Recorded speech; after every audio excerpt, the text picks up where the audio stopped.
And what's going on, everybody? Welcome back to another episode of the Designated Players, an MLS podcast. Lots of big news coming out of MLS this week, and we are going to cover it all for you. First, we're going to start chatting about the Seattle Sounders protest over the Club World Cup payout scheme. Then we'll move on to a chat about the Fire's new privately financed stadium.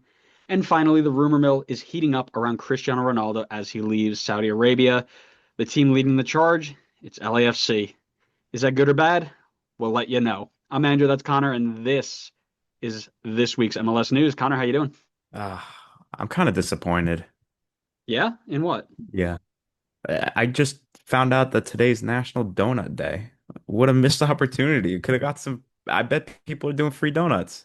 I'm gonna need this to be a weekly thing, by the way. I'm gonna need you to come on to every recording session and tell me what National Day it is, because that was Okay. the greatest way to start the episode. I mean, I couldn't think of a better way to start this off. Yeah. I mean, I could do that for you. They actually call me a search engine because that's how reliable I am with coming to you with this information. We call you lots of things. I don't know if search engine's one of them. We call you lots of things. You do definitely Um, call me lots of things. Some of them are not appropriate for the podcast. Yeah, and we'll keep it that way. Like I said, there are two separate lives that we have to live, right? Podcast life and then outside podcast life. So we'll keep it that way. But the one thing that we can share with our podcast listeners are our wonderful scarves. Connor, you still don't have your wall set up, so I know that's coming soon. But what are you rocking today? I mean, my wall's doing just fine. It's got great structural integrity. You don't Uh, know that. You couldn't measure that if you tried. I couldn't, but I can hire someone to measure it for me.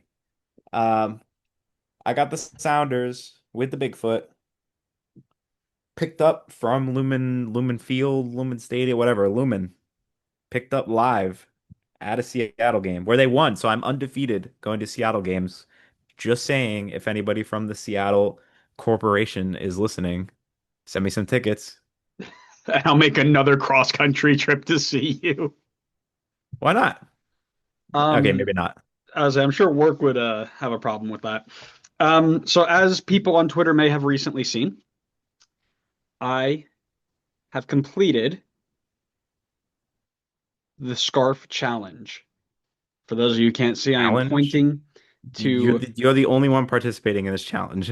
and I won. Hell yeah. Congrats. I say me, have now a single scarf from every MLS team. Some have more than others, of course, but we have one from every MLS team. So not so deep dives next year are going to be great. However, I was reminded by our friend Glasshouse Soccer, we're going to need to upgrade the Chicago Fire scarf. And by that, Please, I don't please. know, like this may still be the one that we go to. This is heritage right here. This is football heritage right here. It was Jose heritage Maroon, for what, like a month? literally like 34 minutes. And It's thank like it's goodness like for that with that the ugly the logo. race the race of the bad logo scheme. This Chicago Fire or Houston 1836. I mean, pick your poison, right? That's Who's right. Oh, sorry. No, I'm getting confused with other sports now. I saw somebody else did a rebrand recently. It was the Orlando Magic. Yeah, and Um, and then there's that Boston NWSL team that came out and like made their thing. Everybody hated. They're like, oh, we're gonna rebrand. They rebranded it. Where it's like this still sucks. There's so much better they can do with it. it's rare to do a good rebrand nowadays, I feel Well, like. well, this was their launch. So the Boston team had been announced, and they're like, all right, we're gonna go through all this naming stuff, and I may be quoting this terribly wrong, but we're gonna go through all this naming stuff. This is the name we decide. I thought it was like the It was something boss. bad, if I I'll look it remember up. right. Boston NWSL team name. It was initially named Boss Nation FC, then rebranded to Boston Legacy FC, which is a little bit better, but the logo and stuff is kind of bleh. But yeah, the Boss Nation FC was that's Yeah, something. that was something. Yeah, and the logo looked terrible. I mean, it was just so much going on with it. Listen, before we get started, I do want to put this challenge out there. So for anybody who's listening and made it this far through our waffle, it occurred to me just the other day that we have 9 Spotify reviews, all 5 stars, of course, because naturally. But Me and my having 9 accounts. yeah, having single digits bothers me, right? So here's the challenge. I want somebody to go and be the 10th rating. Give it a nice 5-star rating. Connor, don't you do it. Don't I'm you do already it. on my way.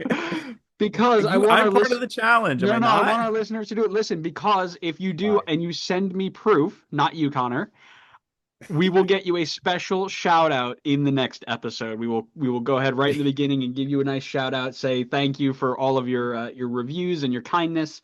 Uh, so we want you to be a part of that. So please go do that while you're there. Go ahead and follow us or get your notifications. Follow us on social media so you can interact with us. All the good stuff. But be number 10 on the subscription or the ratings list. So go ahead and do that for us while we press forward because I really, really, really want to have double digits. And now I'm just double checking too because man, that'd be really funny if I did that whole thing and it's already at 10. Well, it's not me if it is. I promise. Right, back to the top. Nope, it's still on 9. So who's going to be number 10? Let us know. Make sure you send us proof too, whether it's Twitter, Instagram, Blue Sky, wherever it may be. Email us, right? We still have an email nobody uses anymore. But email us. Go ahead. Just let us know it was you and we'll give you a nice shout out, okay? So, with all of that done, let's jump into the news. And I think we should start in Seattle because, as we know, the Club World Cup is going to come relatively soon. I will be at 2 of the games, which should be really, really fun. One of them, I'm going to get to see LAFC play. They're playing some, oh, I don't know. I forget who they're playing. Very small team out of England. Chell Ocean? Shell Ocean? Something like that. Wow, you're hilarious. Chill Ocean, that's a new one. Yeah, isn't it? I thought that was clever. And I'll also get to see Bayern play Benfica. So should be really fun. However, those teams are all going to pay their players really, really well. But as we've already covered, MLS players are getting a very unfair share of their Club World Cup prize money. I believe the MLSPA put out a graphic today that said basically they're getting 1% of everything that's coming in. Not great, right? Now, it appears that MLS players and the MLSPA have attempted to make contact with the league over this issue, and there was no movement made for weeks. With 2 weeks to go before the tournament kicks off, still no resolution. So to raise awareness, the Sounders wore T-shirts with the Club World with the phrase Club World Cash Grab on the front, with the logo of the Monopoly Man wearing an MLS hat running away with a bag of FIFA money, which is hilariously ironic because if anybody looks at that and remembers maybe 12 months ago, this was the same logo that was used when Don Garber pulled out of the US Open Cup for Leagues Cup, and everybody was like, Don Garber money grab. Well, now MLS is switching it over on FIFA, which I think is hilarious. But MLSPA posted a statement online backing the Sounders players, citing, of course, the massive workload, the schedule congestion, but as well as the fact that the league consistently asks the Players Association to work outside of the CBA if it's in the best interest of the league and the players combined, right? Messi deal comes to mind instantly, right? While many have voiced support for these players, the anti-MLS and the anti-Club World Cup crowd have come out in full voice, as they always do when something like this happens, calling out the players for speaking out against this, but not speaking out against the Leagues Cup cash grab, or as well as only complaining about things when it impacts themselves, right? Like they don't come out and complain that there's no pro rel, but they'll complain about the Club World Cup. So the question for you, Connor, are the Sounders being selfish, or is this a fair gripe? No, I think this is definitely fair. I mean, we're talking about completely different levels of money between US Open Cup and the Club World Cup. I mean, the amount of money that's being thrown around for this Club World Cup is insane. I mean, the potential bonuses that some of these players could get could genuinely be life-changing for them, especially considering like how like finicky a player's career can be. Like you could step on the field tomorrow and your career is over. All it takes is one weird injury and it's done. Sure, maybe you come back on the field and you start to play again, but you may never be the same player that you once were ever again. Well, So and the like Sounders, the being, Sounders know that better than anybody with Steve Zakawani, right? Steve yeah, Zakawani was a rising MLS midfielder, young player of the year, on pace for rookie of the year, huge season, and had his leg snapped in half, and he was never the same, right? So Sounders know that better than anybody. and that's why I will never be upset with players trying to make the most of their money while they're still healthy and still in the prime of their careers, because you just never know when it's going to end. So maximize it while you can, and I'm definitely in support of that. And I hold on, sorry, I was about to jump into probably a topic that's later on your list, so I'm going to control myself and not do that. So I'll just end it there. I'll keep it short, keep it sweet. Yeah, I think that they're valid for their frustrations here. Good man, good man. I just found that graphic, by the way, from the PA. The minimum prize distribution, which is basically all that MLS is going to get, let's be real. Uh, Only 10% of that prize distribution is going to the players. If for whatever reason the Sounders go all the way to the final and win the damn thing, they get 1% of that payout. Let's be not going to happen, right? But 10% out of a possible, 100, not good enough. Which fair. My other question, one that I just kind of thought of on the spot here. How do you feel about the way they went about it with the T-shirt and the cash grab phrase and along those lines? Could they have gone about it a different way and been more impactful? Like, what are your thoughts? I mean, it accomplished its goal. I mean, we're sitting here talking about it. We're not the only ones sitting here talking about it. It got plenty of attention, and that was the goal. You want to get eyes on it. You want to get people talking about it. You want to get the media talking about it.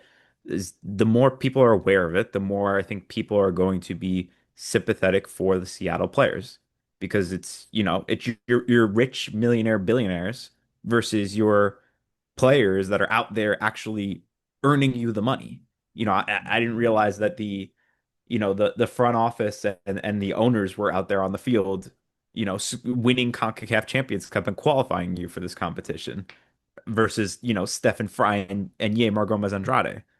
So yeah, I absolutely think that I think their goal was accomplished. So I can't really say that what they did was the wrong way to go about it.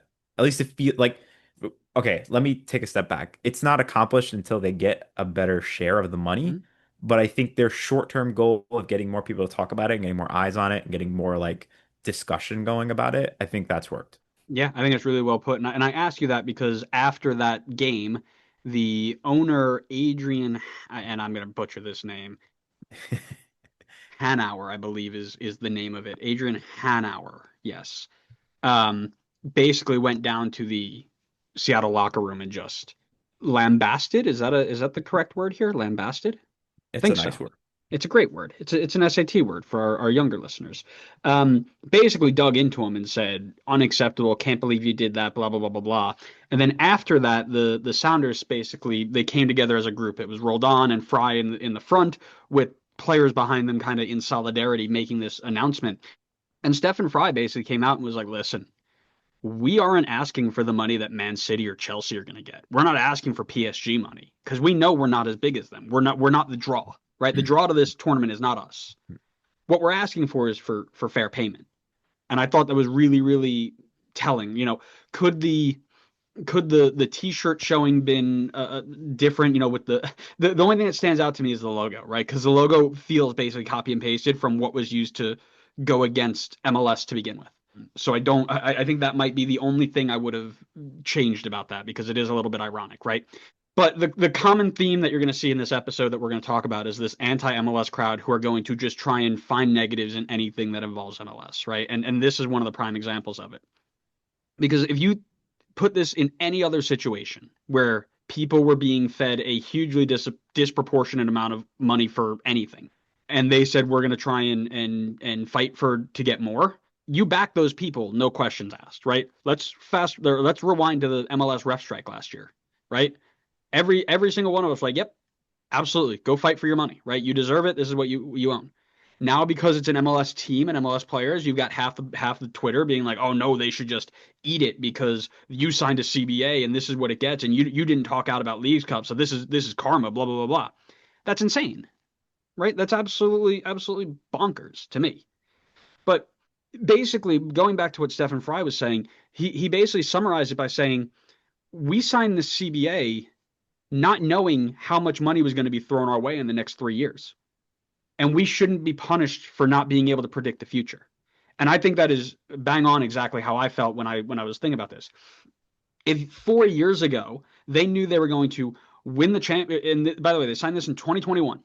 So if they knew that in 2023 they were going to win the Champions League, they were going to qualify for an extended Club World Cup that was going to pay them $10 million to each team minimum, and then they were going to say, "Oh yeah, we'll sign that. We'll still be capped at $1 million." Yeah, that's on them.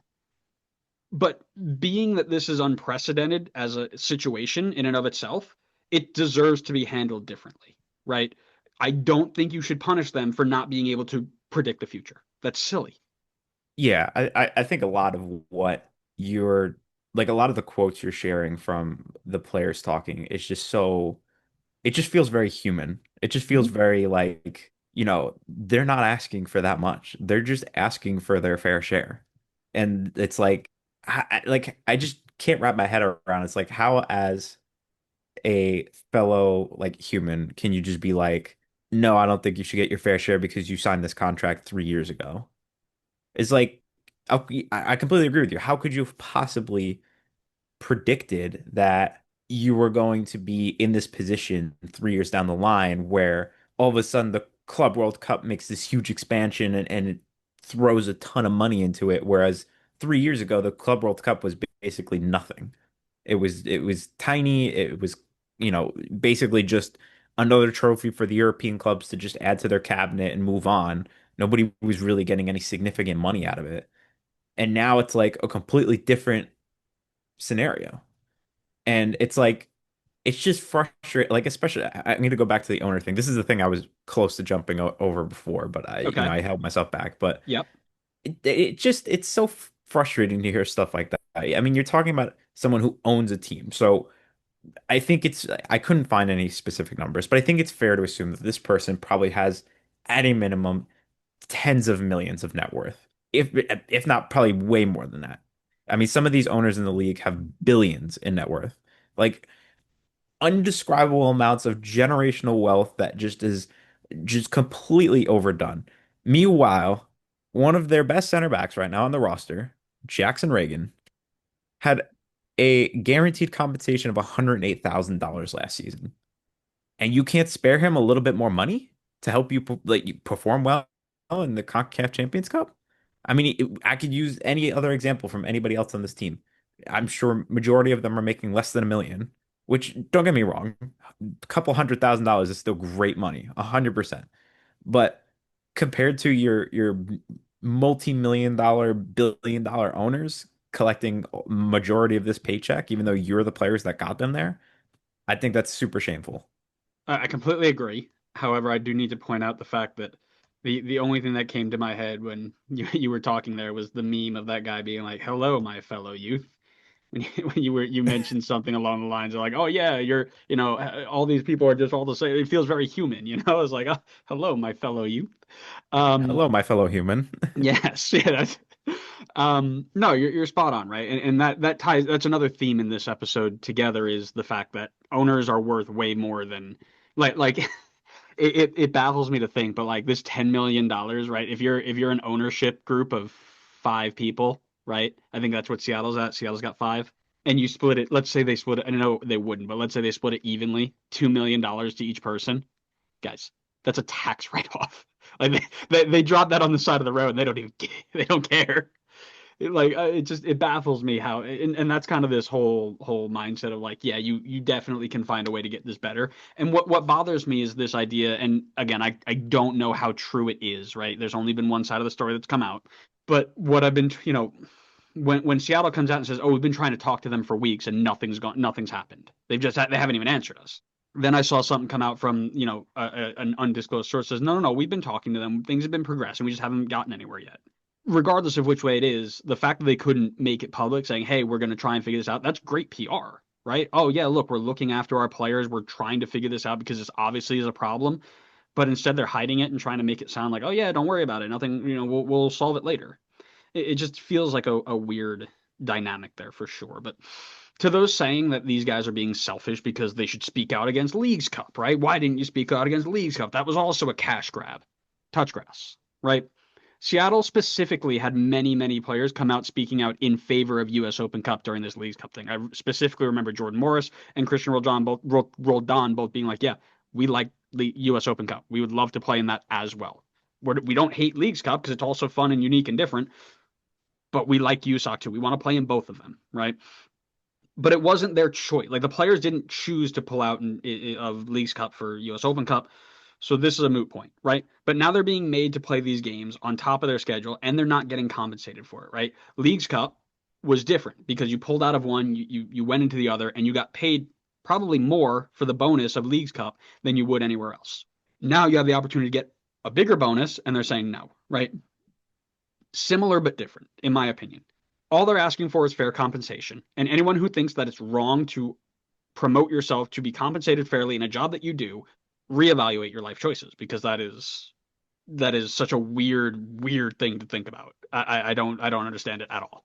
Yeah, I mean, unless you are like a family member of the Seattle ownership group, how does this make any sense? Why would That you that's be like that defend that is supposed to be my fifth car. Why would you give that away? that? That's my Sorry, vacation sorry, home in Jackson Reagan. Hawaii. It one more year on 100,000. I gotta make sure that I can pay for my next Range Rover. Oh my goodness. Yeah, well, going jumping from owners and league officials who kind of don't get it to one that very much does.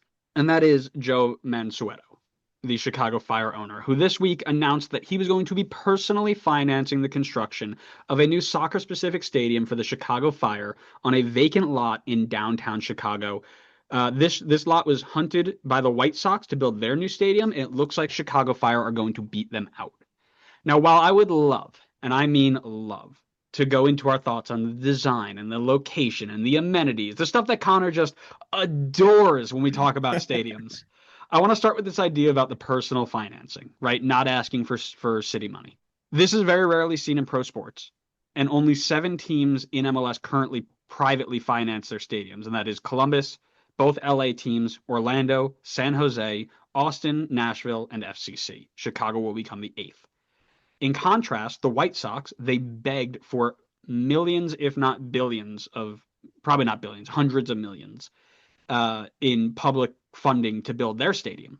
I want to get your thoughts on what that means kind of in the landscape of pro sports in general.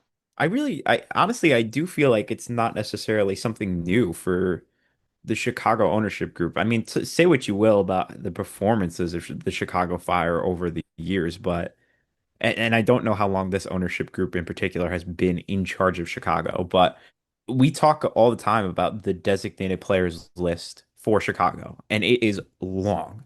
This team is not afraid to splash money to try and bring in big time players to help this team be successful. That is so much more than you could say about a lot of other owners in this league. I mean, namely Montreal. Like that's the like complete opposite of this. The ownership group that will literally spend nothing. And I saw your tweet about this recently with I think it was Saliba that got the offer, Oh, you and follow my every Twitter? I followed podcast Twitter. That's so cute. And every Montreal fan underneath that was like, yeah, he's not reinvesting that money. Yeah, Um, slow your roll there, buddy. exactly. But I think it's a sign of strong intent from this ownership group to really back the Chicago Fire. Like to personally be like, all of this money is going to come from me. I am fully putting my chips down on the Chicago Fire. I want to support this. Like, you're not going to spend all this money to build a new stadium and then not support the team financially. Mhm. I think it's a great sign for, it should be a good sign for Chicago Fire fans to hopefully be optimistic that this ownership group is going to continue to be willing to spend money. Now, there's a whole other separate discussion on being able to spend it intelligently. And I think they've been doing a little bit better with that. But there's definitely a bad track record of, maybe a little bit of poor scouting. But I will take bad DPs all day long over not willing to spend money on any. Yeah, I agree with that. And one of the things that I'll also point out too is this is kind of a good, trying to think of the right word, like reconciliation, I think is the word I'm going to use with, but they used complete 100% public funding, taxpayer money to build their old stadium in Bridgetown, Bridgeview, the original one that they moved out of because they couldn't sell it because it was too far away from actually being in Chicago. That was I believe completely or majority publicly funded. So now they come back and say, "Hey, we're going to build another one, but don't worry, we're not going to take your money to do it. We are going to do this on our own. Don't, you know." And what kind of goes into it too is the fact, and I want to make this really, really like abundantly clear. I'm not an expert in coding law or financing or things like that. So basically what I'm reading or what I'm going to say is based off of the little bit of research I've done. I could definitely be wrong and I am owning that right now and I'm okay with that. Right. And I'd be happy to be corrected. This is going on to a plot of land that has been undeveloped, just empty land for years. So they're finally going to turn it into something that's going to bring revenue, right? And this is to me what the future of building stadiums in this league needs to start trending towards, right? Especially if we start moving towards the replacement of stadiums that were publicly funded, right? Owners are worth far too much and have far too much money to be begging for public kickbacks to help build stadiums. Invest in the team properly, like you just mentioned, including the infrastructure, right? I think that there are things that the anti-MLS crowd they complain about a lot, and it just doesn't make sense. But I think this is a commonplace or a place of common ground, excuse me, between all of us. Billionaires don't need public money to build stadiums. I think that's something that MLS fans, Euro snobs, USMNT nerds, all of us, it's like one of those. What's that meme? Everybody comes together and is like the one thing we all agree on, and it's like all the people who they like put their swords in the middle, right? I think I Is know that what you're talking about. the right meme? I'll have to look it up. Maybe I'll put it on the screen during the edit. But everybody can agree that billionaires don't need more breaks. They don't need more tax breaks. I'm sorry. They get enough as it is. But that being said, there are certain anti-MLS Twitter accounts, as one would Shocker. expect, that are trying to spin this into a negative, because of course they would, right? Let's hear Specifically, this. and I'm not going to name drop because we're not giving clout to anybody. But these accounts are trying to highlight that the club is actually taking $550 million in public funds to finish the project. Now, after digging into this and reading the very quick replies that came back to this person, this money that they are using is not being used in any way, shape, or form for the stadium, but it is the city building the infrastructure around the stadium. So, as I mentioned, it's an undeveloped lot. It is empty. So while the stadium gets built by Mansueto, around it is going to go up the shops and the roads and the transit and the rail and the sewers and the this and the that. Right now, I've seen some people say, like, "Oh, there's funding code that says they have to contribute 40% to the infrastructure or whatever." I don't know, right? And maybe that's where I'm wrong and saying they should be doing that and they're not. I'm not sure, but the land is being built on tax increment financing or a TIF district, and the money that was allocated in this district has been there for years before this project was even proposed. So the money doesn't go into the stadium at anyways. It's built around the stadium, and I think that's fine, right? But I want to ask you, like, if an owner decides they want to fund the stadium project, do they have to build up this entire area around it? Or because we've seen this before, right? Where when we talked about New York City got public funding to do it, but they all said, yeah, we're going to put in a bunch of hotels and a bunch of shops and a bunch of parks and stuff around the stadium. Do you think that that is the right way they should go about it, or should they just pay for everything, whether it be the stadium, the surrounding area, all of it should go onto their dime because that's the way it should be?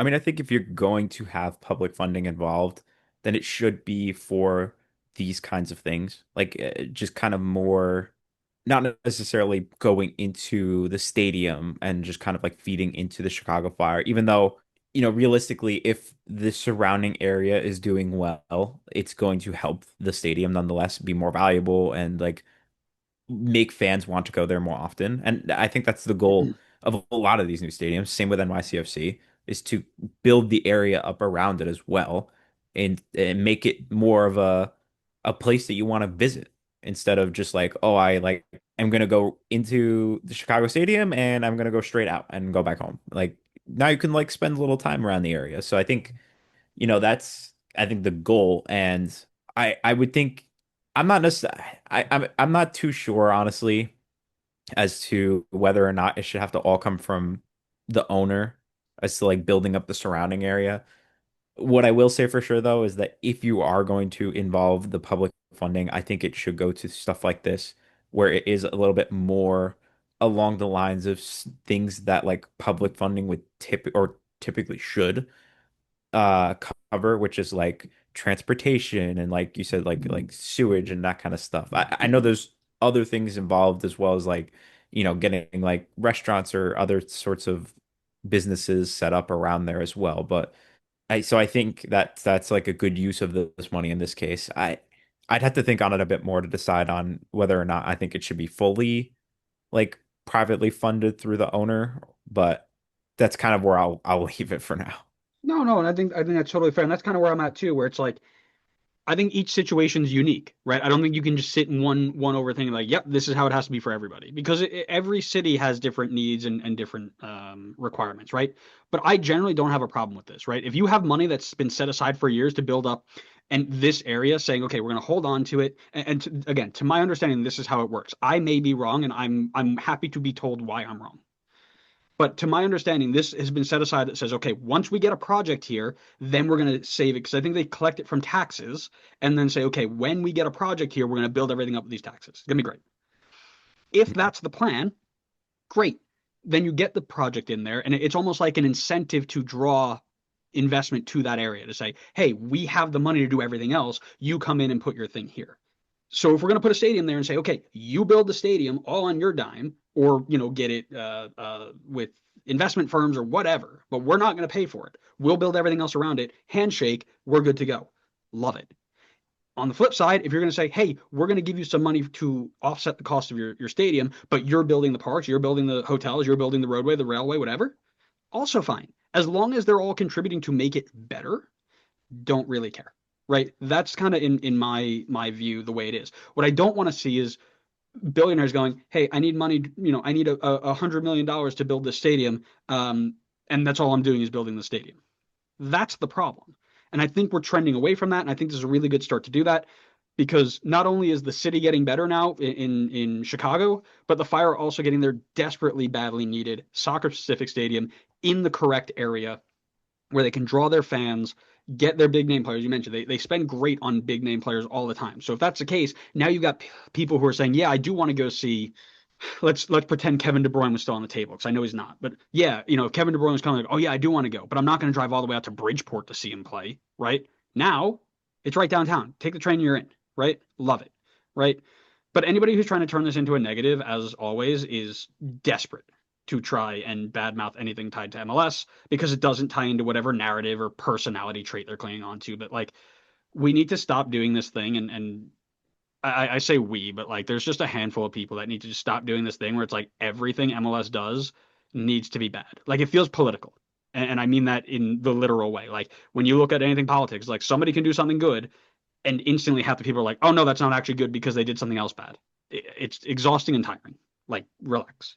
Yes, well, I think the last step to this equation is improving the play on the field. And Yes, once they do always. that, all the pieces have come together. It's like Thanos with his Infinity Stones. Yes, and you And know what? Thanos in this case is Greg Berhalter. And listen, if we keep saying it for 30 more years, it might actually happen. Because I remember we've been saying that since '96. Uh, all right. Well, you know how we improve the play, Connor? Do you know how we improve the play? How do we? Find a bunch of 40-year-olds and put them back on the field, because that's how we do it. But it has to be the specific correct 40-year-olds, because after 2.5 years as the face of the Saudi Pro League, where he won exactly 0 trophies, it seems that Cristiano Ronaldo is ready to leave the Middle East. But much like Aaron Rodgers, this 40-year-old is not ready to call it quits yet. Now, Gianni Infantino made a comment to famous football player or just influencer. I show speed. He plays sometimes, doesn't he? We can call him influential. And basically said we'd love Something like that. we'd love to see him at the Club World Cup. Maybe he'll play there one day. And guess what? LAFC, they're in the Club World Cup after their dramatic win over Club America. After LAFC have missed out on Antoine Griezmann as their DP. Is Ronaldo the MLS on the cards, do you think? Listen, if there's any team that's going to make it happen, I think it's LAFC. Their trend recently has been going for the older players. I don't want to say for sure, but I mean, I think Ronaldo's probably one of those players like Messi where it's an exception. He could be 80 and you put him on the field. So I think if any team's going to get it done, it's them. Outside of them, though, I don't see necessarily another team that would be a likely landing spot for him. So I think all the chips are kind of on the LAFC table. Can they get it done? I think they can, but I'm not super optimistic about it. Connor, surely you're not straddling the fence here, right? Did you don't want to say for sure. You can't be straddling the fence on this. Come on, Connor, you're better than that. Uh, listen, I gotta take one fence straddling position every episode. One an episode.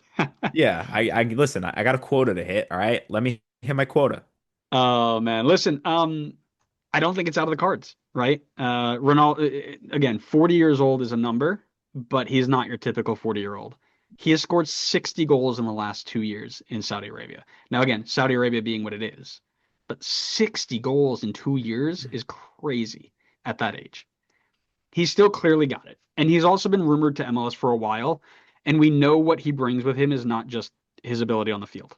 So I am sure that MLS and their front office friends are going to jump through hoops backwards, forwards, and sideways to try and get them here if he can. The question is, do we want this? Right? Is this going to be retirement league coded? Is this something that is going to bring more what I'll call Messi fatigue, right? Or star player fatigue, where the entire league talks about two players for the next 2 years. And it's like, can we just go back to talking about football, please? Like, I'm tired of knowing when Messi brushes his hair. Like, what do you think? I think I'm taking the hot take on this one, but I really think it's worth putting up with the slop, I'll call it, for the next 2 years if Ronaldo comes in or next year, however long he ends up staying around. But I think it's absolutely worth putting up with that if it means that significantly more eyes get drawn into the league. And I do think that a majority of those eyes are going to stop paying attention once Messi and Ronaldo are gone. But I think if we even get a percentage of those people that stick around because they found a few other players that they really like to follow, or maybe they found a team all of a sudden that they want to support, I think it's worth it. I will caveat this by saying one of the other things that I would really, really love to see is for him to come join Major League Soccer and then take back everything that he said previously about Saudi being significantly better than Major League Soccer. I would love that. That would be so funny after all the bad mouthing he did about Major League Soccer, saying how amazing the Saudi Pro League was compared to Major League Soccer. And then he joins it and is like, yeah, I was getting paid to say that. Like, I think Major League Soccer is way better. That would be amazing. I would Oh love my that. God, that would be cinema. Yeah, listen, so I agree. Like everybody, the first thing that's going to happen is retirement league, right? Which is funny to me because the only thing that people that I see the majority, and this is a majority USMNT nerds, right? Is like MLS needs to be like Eredivisie, where they're a development league, and then or Brazil, where they develop players, they send them to Europe, and then they come back and they finish up here. But then at the same time, they're saying, "Oh, I won't watch that. It's retirement league." Forget his on the field ability because he would still be very good, right? I'm very confident he would still be successful in this league, very much like Messi has been. We know the state of MLS defending is on par, if not worse, than the non-state funded Saudi Arabian teams. The storylines that people who have been following soccer for 20 years now or younger, right? The Messi versus Ronaldo or Messi versus Ronaldo that haven't been able to see them do it up against each other in the last what? When did they he left for PSG in It's 2020? been, I mean, we're pushing almost close. Like it's been like 8 years. Yeah. Finally get to see it one more time and they get to see it live. Can you imagine they move the Inter Miami versus LAFC game to the Rose Bowl? How quickly that'll sell out, dude, that would be insane, right? That would probably be like forget just like Major League Soccer record. That would probably be a sports record in the Yes. United States. It would be insanity. So, and again, that's why I say I don't see it outside of, the realm of possibility because you know what that means. MLS doesn't see that as, oh yes, LAFC are going to get better. MLS sees dollar signs on They the see dollar eyeballs. signs. Yeah, you're Yeah. dang right. So that's why I don't think. The one thing I do want to add on that as well, for any of the Euro snobs that are on this train of MLS retirement league, I think outside of maybe two leagues, and that may not even be true, but I feel like if I'm being very, very conservative, outside of maybe two leagues, every league in the world would take Messi and Ronaldo to be in their league at the same time without a single question. They would run through multiple brick walls to have these two in their league at the same time right now. And you cannot tell me otherwise. I think that is extremely accurate. Because again, nobody wants to admit it. but sports are all about money. And when you can see something like that and you know how to market it properly, that's money. That means you get to survive for another year, right? I mean, look at French football. French football is floundering because they can't get a TV deal because nobody wants to watch their league because Mbappe is gone, Messi's gone, all these guys are gone. Now they're like, uh-oh, what are we gonna do, right? You're telling me if you didn't say, oh yeah, Messi can go to PSG and Ronaldo can go to Monaco and run it, you don't think they're gonna jump like dolphin for a little mackerel, right? Nice. Yes, Um, they absolutely would. yeah, 100%. Honestly, I even take back. I think probably every league would, but like I think Barcelona would do unspeakable things to make this happen again because it might genuinely save the financial stability of that entire organization. Do you know how many people I saw when there was this other rumor came up about Messi not renewing his contract with Miami, which fine, whether he does or doesn't, I don't care. But they're like everybody in the comments like come back to Barcelona and retire a legend. It's like you guys really down that bad? Like you got Lamine Yamal, you've got Pedri, you've got all these young players, and you want to go back. And all of you, by the way, call MLS a retirement league. So just put that out there, right? No, I would absolutely love this. I think it'd be absolutely elite to see for no reason other than the fact that I would get to because I wasn't watching La Liga when that was happening. Like I watched, I read about it, but I never watched any of the games. I watched the highlights and whatever, but to be able to see that live one more time would be pretty cool. I was gonna say, just imagine how expensive those tickets are gonna be, though. Oh Oh no, my no, no. I'll be God. watching with my feet up on the couch very comfortably. Yeah, Unless as much as it would be unless sick to see. unless MLS wants to hit us up with some press passes, we're there. Say Yeah, less. sure. There, yeah, you and every media that's ever mumbled the words Major League Soccer before in their lives would be looking for a press pass. No, what I'll say is I'm actually slowly getting to the point where I'm like, I actually don't mind if MLS turns into what Brazil is, where we produce these young talents, they move on, and then they come back at the end, right? Like if you look at the top 20 players in Brazil, they're all 35 or older, former Brazilian guys who have come back. I actually don't have a problem with that for the most part, so long as everybody else is okay with that, right? Like, would I rather see all of the stars of MLS stay and get MLS as a whole better? Yes.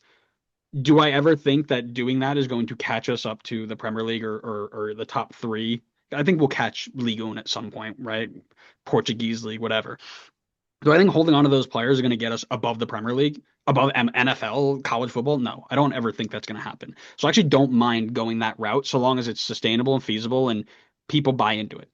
Like I don't want to hear the whole thing of like, oh, I'll never watch MLS because it's a retirement league, and then people complain. Like I don't want both sides going like this. You either say, yes, we're going to flip them on, and I'm going to watch because I want to see where the next person goes, or you go and say, I want MLS to be the best that it can be, and I'm only going to watch if we keep everybody around. Like I'm tired of this whole like double-sided coin, right? That got a little off the rails there at the end. We went down a That's the weird path. DP Pie way. But yeah, you're right. It is. Yeah, you're right. It is. So, thanks so much for listening, everybody. We hope you enjoyed it. It wasn't a super long one today. Just kind of vibing out on some topics there. But we hope you enjoyed it. Make sure you're following us on social media so we can interact with you on these topics. So, Twitter, Instagram, YouTube, TikTok, and Blue Sky. And then also remember, be the 10th rating on Spotify. Send us some proof, and we will give you a shout out on the next episode. And that's the next episode we post because we've recorded a couple out of sequence. So we will tell you which episode you'll get shouted out in. But be that person. Let us know. We'd love to get it. Yeah, thanks so much for listening. We hope you enjoyed it. We'll see you next time on the next episode of the Designated Players and MLS podcast. See ya.